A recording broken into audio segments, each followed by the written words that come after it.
this video we will mention about sins and how God is dealing with when we do sin. So how does God work when we sin? If we sin in ignorance, God will most certainly forgive us. This is just like if one is doing a mistake, for instance in a workplace, but it wasn't intentionally. Obviously it would be fine. So in case of ignorance, God is all merciful.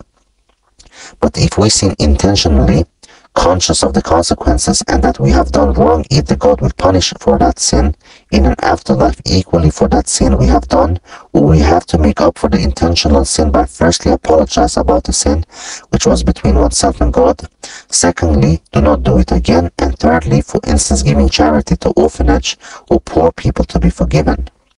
It could be also that it would suffice only to ask for forgiveness to God and not do it again, but that is something one feels inside if that would be the case between oneself and God.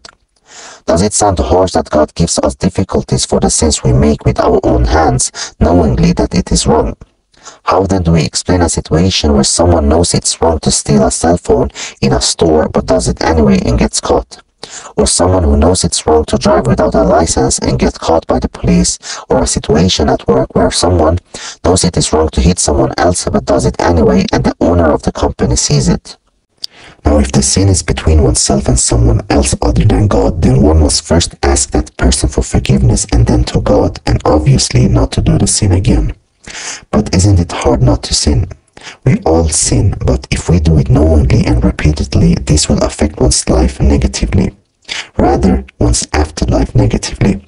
As for a motivational saying, a sin that is repeated will affect one's afterlife, just like going back to bed in the morning instead of waking up will affect one's life. Reality is though that there is a solution, and the solution will be to call upon God, to realize that there is a God. Once one have realized and become grateful of this matter, it would be easy not to sin again, because anyone who come to realize that there is a God in a deeper level will be able to hold back from sinning. This mighty sign one received from God that God exists will make one hate to sin and make one to be more careful of sinning, because one will understand that paradise is real and one then shouldn't sin to obtain such a high reward. One would live in harmony with obedience to God without the difficulty of sinning if we call and get response. So we should call upon Him to make His existence clear for us, and for us with God's presence get external help to not finding it difficult to not sin.